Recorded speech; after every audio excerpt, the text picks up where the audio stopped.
Dear students, today we are going to discuss with another topic, that is alcohols, phenols and ethers.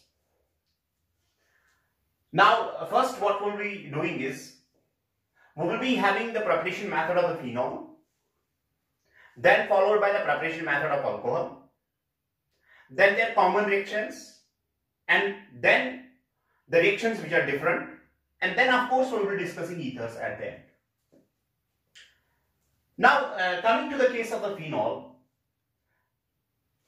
we have already discussed its nomenclature. Now we will be discussing its preparation methods. And phenol has the following preparation methods by means of which it can be prepared. Number one is what's called as the cumene, which is also called as isopropyl benzene. And this is the most important method for the preparation of phenol. सबसे ज्यादा अगर आप देखोगे industry, तो इस एक method से हम फिनॉल को काफी ज्यादा बनाते हैं। वो भी मैं आपको बताऊंगा कि व्हाट्स द रीजन। दूसरा मेथड हमारे पास जो है that's benzene diazonium chloride. Benzene diazonium chloride को हम यूज कर सकते हैं for the preparation of what pieces of phenol. और एक और मेथड है that's called as benzene sulphonic acid. Benzene sulphonic acid, इसको यूटिलाइज कर सकते हो for the preparation of phenol. और उसके बाद एक और है that's called as decarboxylation of salicylic acid, which is Kolbe's decarboxylation using calcium oxide and NaOH। और उसके बाद लास्ट वाला है यूजिंग ग्रिग्नॉन्स रिएजेंट, लेकिन ग्रिग्नॉन्स रिएजेंट को मैं अलग से एज ए चैप्टर पढ़ाऊंगा, जिसमें कि हम इसके डिफरेंट एस्पेक्ट्स जितनी भी रिएक्शंस है उसमें वो डिस्कस करेंगे। So what we will be doing now is we will be starting with the preparation of phenol from cumene, which is also called as isopropyl benzene. So the first method is from cumene. आइए देखते हैं कि cumene से हम phenol को हम कैसे prepare कर सकते हैं। देखिए, सबसे पहले मैं आपको दिखाऊंगा कि हम क्यूमीन को कैसे बनाते हैं। ये हमारे पास बेंजीन है। बेंजीन जो है कोल टार से ऑब्टेन होता है, इसको हम डायरेक्टली वहां से ऑब्टेन कर सकते हैं। और अगर हम इस बेंजीन को ट्रीट करेंगे with the propene, if we treat this with propene in presence of H positive, या हमारे पास कोई स्ट्रॉन्ग एसिड आप यूज कर सकते हैं, H3PO4 यूज कीजिए। तो इन प्रेजेंस ऑफ H3PO4 जो है क्या हो जाएगा? देखिए, जाहिर सी बात है, H3PO4 जो है एक स्ट्रॉन्ग एसिड है, ये H पॉजिटिव रिलीज करेगा। ठीक है, H पॉजिटिव रिलीज करने के बाद पाई बॉन्ड पे अटैक हो जाएगा, क्योंकि पाई इलेक्ट्रॉन डेंसिटी हमेशा रिएक्टिव रहती है। अब मसला यहां पे यह है कि किस वाले कार्बन पे अटैक होगा। तो इलेक्ट्रोफाइल डबल बॉन्ड पे ऐसे अटैक करता है so as to generate more stable carbocation और ट्रांजिशन स्टेट। तो यहां से इलेक्ट्रोमेरिक शिफ्ट होके इस कार्बन की तरफ, और आपको यहां पे CH3 CH पॉजिटिव CH3 एक इलेक्ट्रोफाइल बनेगा। और इलेक्ट्रोफाइल को ऑलरेडी आपको पता है कि इलेक्ट्रोफाइल का काम है, ये उन सेंटर्स पे अटैक करता है जो कि इलेक्ट्रॉन रिच होते हैं। तो बेंजीन के सारे हाइड्रोजन्स बराबर हैं, किसी भी पोजीशन पे अटैक हो सकता है। और मान लीजिए इसने बेंजीन की किसी भी पोजीशन पे अटैक किया, लेट अस सपोज इसने यहां पे अटैक किया, वहां से रिलीज होगा H पॉजिटिव। ऑलरेडी इसकी थ्योरी मैंने आपके साथ डिस्कस की है, वैलेंट कॉम्प्लेक्स, इसका एक्टिवेशन प्रोफाइल क्या होता है, रिवर्सिबिलिटी, जितनी भी चीजें हैं वो हमने डिस्कस की है। तो यहां से फिर से अपनी एरोमेटिसिटी को रिटेन करने के लिए it is going to release H positive. And finally we will have a product like this. हमारे पास जो है फाइनल प्रोडक्ट जो आपको ऑब्टेन होगा after the reaction, you will be obtaining the product like this. Here it's CH3, then it is CH3, then it's H here। Plus जो H positive release होगा वो फिर से जो हमारे पास जो एसिड है जिसने H पॉजिटिव दिया है उसके साथ कंबाइन होगा। तो इसका मतलब यह है कि ये एसिड जो है it's acting as a catalyst, it will act as a catalyst. अब अगर हम इसको देखेंगे, इसको हम बोलते हैं क्यूमीन और it is also named as isopropyl benzene. अगर इस मॉलिक्यूल को देखोगे, यहां पे ये जो हाइड्रोजन है दैट CH बॉन्ड जो हमारे पास है, ये काफी ज्यादा रिएक्टिव होता है। रिएक्टिव का मतलब यह है कि इसका जो बॉन्ड ब्रेकिंग डिसोसिएशन एनर्जी है वो कम होगा। अब उसके एक तो रीजन ये भी है कि यहां से ये पाई इलेक्ट्रॉन डेंसिटी के साथ जो इसका सिग्मा इलेक्ट्रॉन है, because of the phenomena of lateral polarisation, ये इन पाई इलेक्ट्रॉन डेंसिटी के साथ कंजुगेट करेगा और उसके बाद जब इसका आप हाइब्रिड देखोगे तो आपको पता चलेगा थ्रू हाइपर कंजुगेशन का इसका जो है पार्शियल बॉन्ड लेंथ होगा। तो इसका मतलब यह है कि इसका बॉन्ड डिसोसिएशन एनर्जी जो है वो कम होगा। दूसरी बात, अगर मान लीजिए यहां पे रेडिकल या कैटाइन जनरेट होता है, वो रेडिकल यहां से डीलोकलाइज करेगा और साथ ही साथ यहां से हाइपर कंजुगेट और इंडक्टिव इफेक्ट भी इस पे ऑपरेट करेगा। तो कहने का मतलब यह है कि ये जो CH बॉन्ड क्यूमीन या आइसोप्रोपाइल बेंजीन में है, इसकी काफी ज्यादा रिएक्टिविटी होती है और हम उस रिएक्टिविटी को यूटिलाइज करना चाहते हैं और इसी रिएक्टिविटी को यूटिलाइज करके हम फिनॉल बनाते हैं। We have the molecule like this. Now इसको अगर हम यूटिलाइज करेंगे तो हमारे पास यह है क्यूमीन। इसको आप ट्रीट कर सकते हो ऑक्सीजन के साथ इन presence of light, in presence of light. एक और मेथड भी है। एक मेथड हमारे पास, दूसरा मेथड हमारे पास यह है कि हम क्यूमीन को ट्रीट कर सकते हैं H2O2 in presence of H2SO4। लेकिन जनरली जो इंडस्ट्री में होता है वो हम oxygen in presence of light, because you know that raw material is easy available, और उसकी वजह से हम इसको ऑक्सीजन के साथ इन प्रेजेंस ऑफ लाइट यूज करते हैं। अब देखिए होगा क्या। लाइट जो है, जब लाइट पड़ेगी तो सबसे वीकर बॉन्ड जो है, ऑलरेडी मैंने आपके साथ ये डिस्कस किया है कि ये बॉन्ड जो है ये वीकर बॉन्ड है। अब इसकी वजह से क्या होगा, इसका होमोलाइसिस होगा। होमोलाइसिस की वजह से जो इनिशिएशन स्टेप है फ्री रेडिकल मैकेनिज्म में, यानी कार्बन पे भी रेडिकल कैरेक्टर आएगा, हाइड्रोजन पे भी रेडिकल कैरेक्टर आएगा, और कार्बन वाला रेडिकल जो होगा that will be more stable because of the hyper conjugation, because of the resonance, because of the inductive effect collectively. और उसके बाद जब इनिशिएशन स्टेप में ये कार्बन पे रेडिकल कैरेक्टर आएगा, वो रेडिकल ऑक्सीजन पे अटैक करके एक नया रेडिकल बनाएगा। तो उस वाले स्टेप को हम बोलते हैं प्रोपगेशन स्टेप। और सबसे इंपॉर्टेंट स्टेप आपको फ्री रेडिकल मैकेनिज्म में पता है कि this is one of the most important step which actually determines the process whether the free radical mechanism will operate or not. तो यहां पे हमारे पास ये बनेगा CH3 CH3 O, then here it's a phenyl ring as it remains, and then there is an oxygen radical here which is formed. और जब ये radical बनेंगे तो उसके बाद ये भी एक पॉसिबिलिटी है कि ये रेडिकल क्या करेगा, दूसरे मॉलिक्यूल में जो कि दूसरा क्यूमीन या आइसोप्रोपाइल मॉलिक्यूल होगा, वहां से हाइड्रोजन को एब्स्ट्रैक्ट करेंगे। मान लीजिए इसने हाइड्रोजन को एब्स्ट्रैक्ट किया यहां से, generating another free radical, so gate again it's a propagation step. तो उसके बाद जो हमारे पास वहां पे इंटरमीडिएट बनता है, by controlling it with special processes, you are getting a product of this type CH3, then there is a phenyl ring, and we have O and H.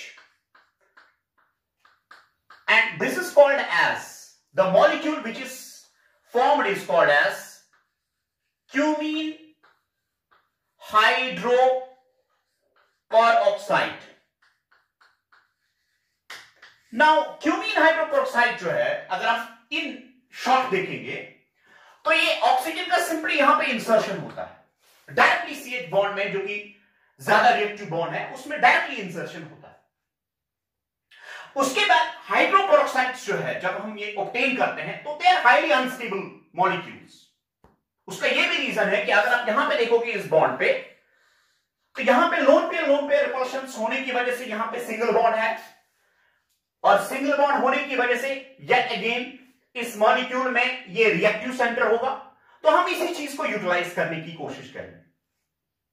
तो क्यूमीन हाइड्रोपेरोक्साइड्स जो है, they are actually reactive molecules, and when these cumene hydroperoxides are treated with acid, there occurs a rearrangement जिसका नाम है cumene hydroperoxide rearrangement, और जिससे हम obtain कर सकते हैं phenol.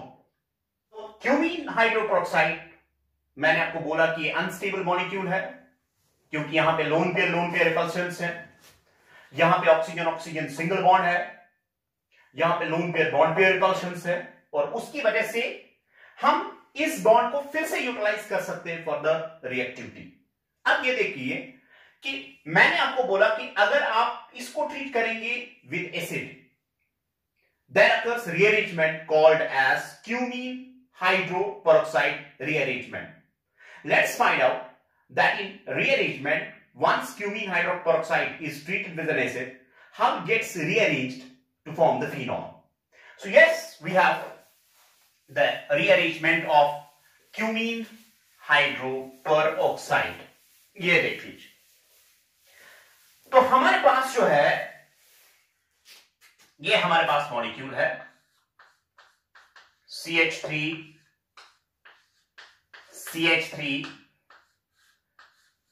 then there is a phenyl ring and it's ONH, and let us suppose I am putting H positive here. I am using acid, and you know that there will be two parts.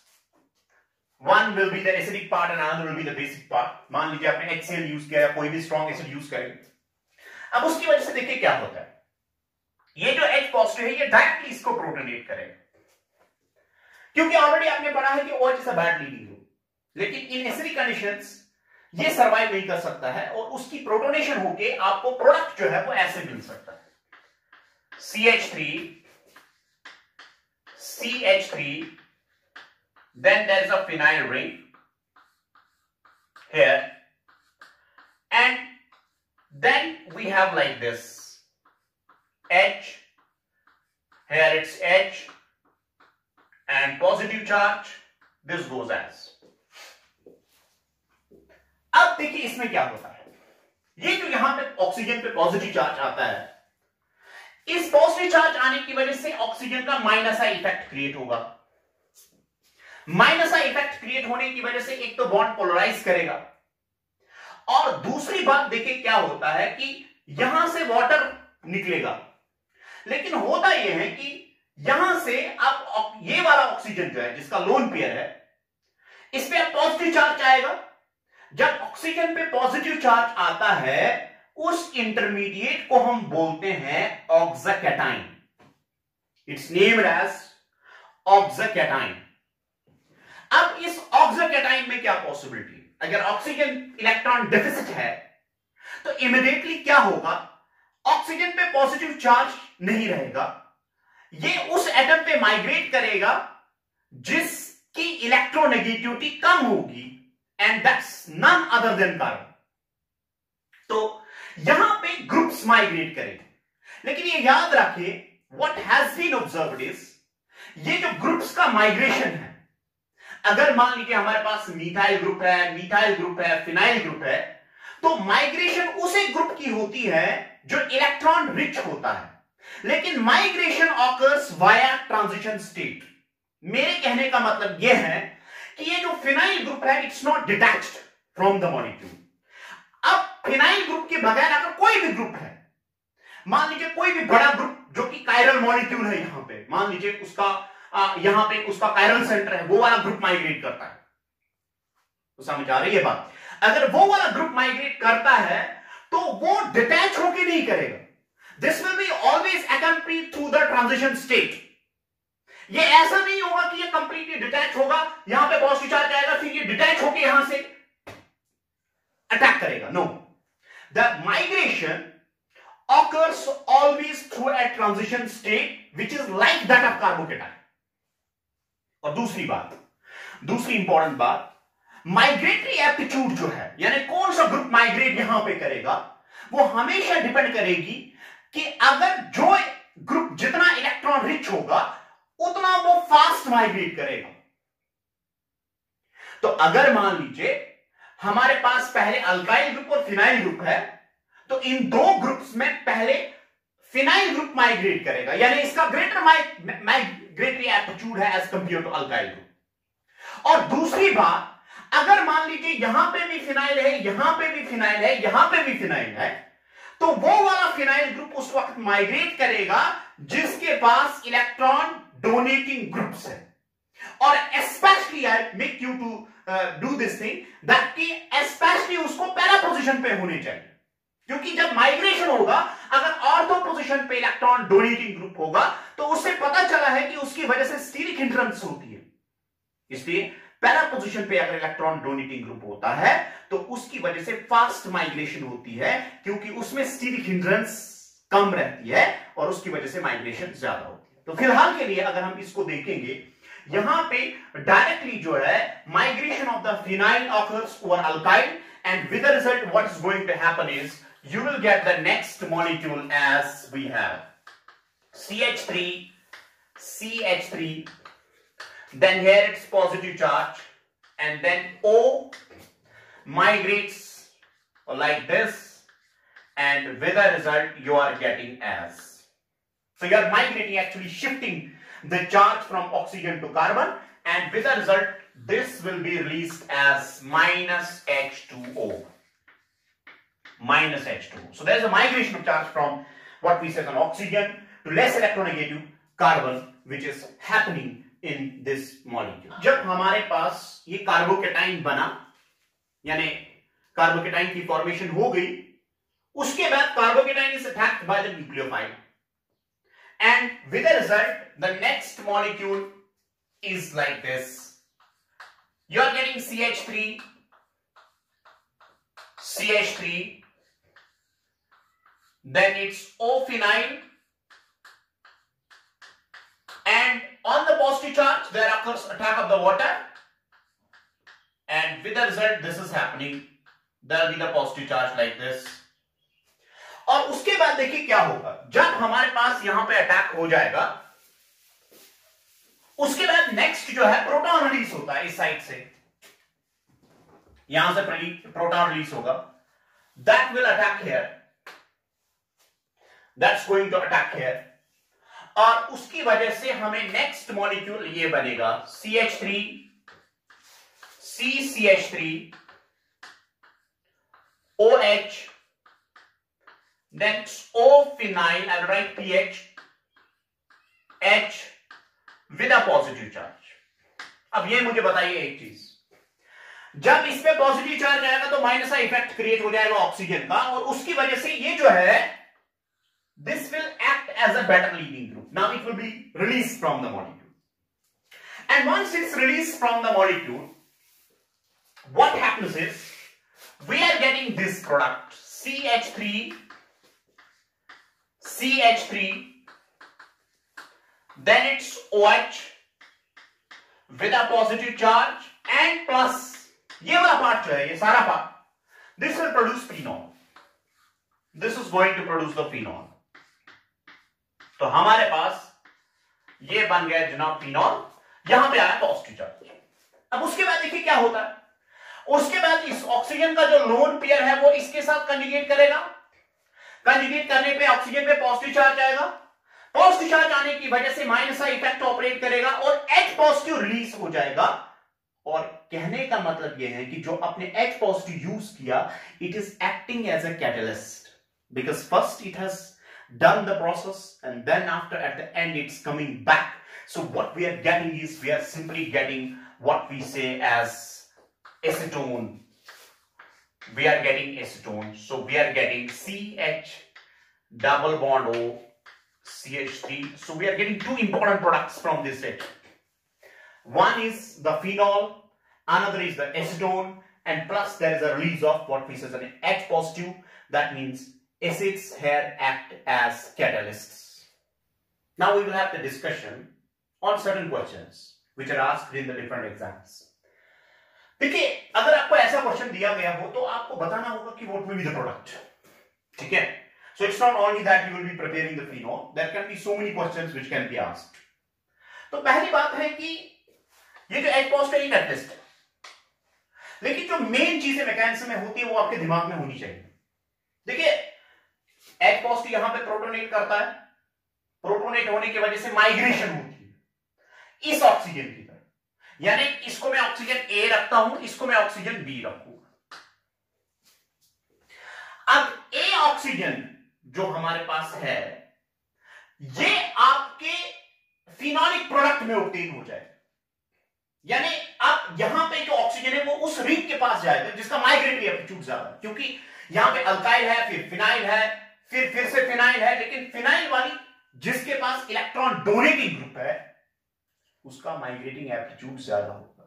तो इसका मतलब यह है कि ये ring migrate इस oxygen के साथ करेगी. समझ आ रही है बात? और अगर ये ऑक्सीजन के साथ माइग्रेट करेगी तो इसका मतलब ये है, जब आप मैकेनिज्म को डीपली स्टडी करोगे तो आपको पता चलेगा कि ये वाला ऑक्सीजन, ये ऑक्सीजन और उसके बाद लास्ट वाले स्टेप में जो H पॉजिटिव रिलीज होता है, यानी जिससे इस ऑक्सीजन की प्रोटोनेशन होती है, वो समझ आ रही है बात? जिससे इस ऑक्सीजन की प्रोटोनेशन होती है वो ये हाइड्रोजन होता है, यानी एक हाइड्रोजन और दूसरा ऑक्सीजन जो है, ये वाला ऑक्सीजन, नॉट दिस ऑक्सीजन, ये इसके साथ जुड़ जाएगी और उसके बाद ये वाला ऑक्सीजन इसके साथ डबल बॉन्ड बनाएगा कार्बन के साथ. तो डायरेक्टली प्रोडक्ट क्या होगा? फिर से मैं बता रहा हूं, ये ऑक्सीजन और एक हाइड्रोजन इसके पैरा पोजीशन पे आएंगे, यानी यहां पे आएंगे, यानी OH, क्योंकि ये वाली रिंग इस ऑक्सीजन के साथ जुड़ जाएगी और उसके बाद इसका प्रोटोनेशन होगा. तो इसका मतलब ये है कि ये और ये आपस में प्रोडक्ट होके ये बनाएंगे. You will get the product like this. We will have OH, then it's O, CH3, then plus, then there is C. ये बनाएगा डबल बॉन्ड ऑक्सीजन के साथ, बिकॉज द रिमेनिंग जितना भी पार्ट होता है that can be isolated as a ketone. So ये बनाएगा डबल बॉन्ड और उसके बाद यहां पे फिनाइल ग्रुप और उसके बाद यहां पे CH3. So this will be the simple product that will be obtained. वो समझ आ रही है बात? So this is what you need to do to solve certain complex questions. Let's have the another question that will be discussed. If we have like this,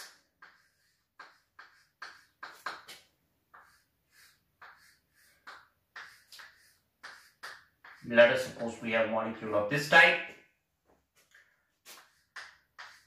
and another molecule of this type, another substituent of this type.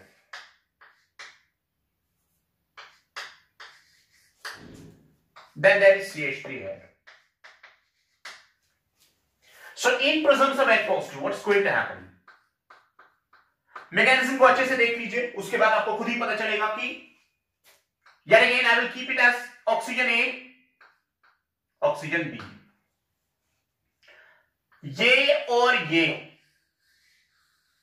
OH हो गया hydroxide से, लेकिन अब किसको वो कौन A के साथ जुड़ जाएगा, क्योंकि ऑक्सोकेटाइन कहां पे बनेगा? तो ऑक्सोकेटाइन जो है कहां पे बनेगा? Phenyl group and Cl. Cl is actually a deactivator. So इसका migrating aptitude कम है as compared to what? Phenyl group, because halogens are deactivators. they are slight deactivators. So what is going to happen is this is going to migrate with this. So what will be the product? You will yet again get the phenol as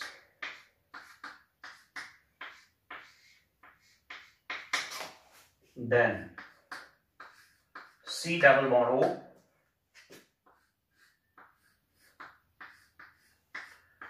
here it's Cl, then it's CH3, because the B oxygen forms the double bond with the carbon. So this is the product that you will be obtaining. Is it clear? So we will have the next question as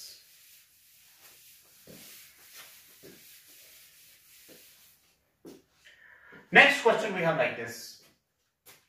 If you have a molecule of this type,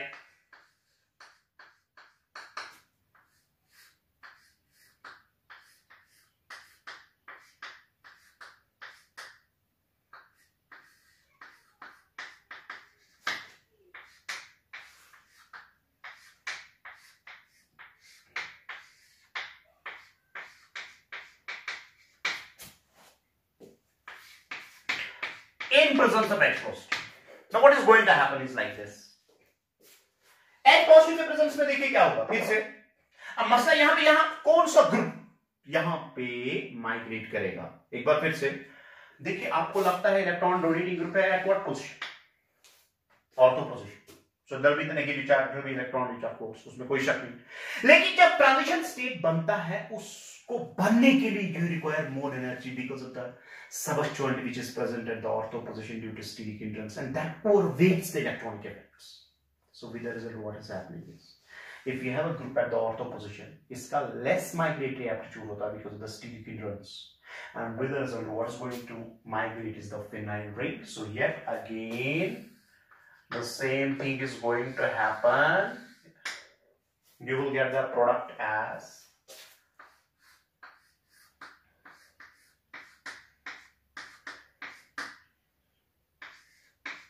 this is the product that is obtained, and the next one goes as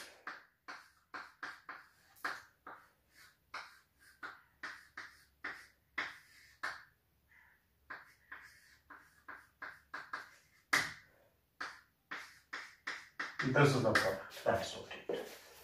So the net migrating aptitude goes as, अगर आपके पास para position पे ओ methyl group है, that's more migrating, followed by para पे अगर methyl group है, that's more migrating, followed by the simple phenyl group, that's more migrating, followed by the halogens chlorine, that's followed by that, and the last one is if you have the group at the ortho position, that's least migrating due to steric hindrance reasons. Is it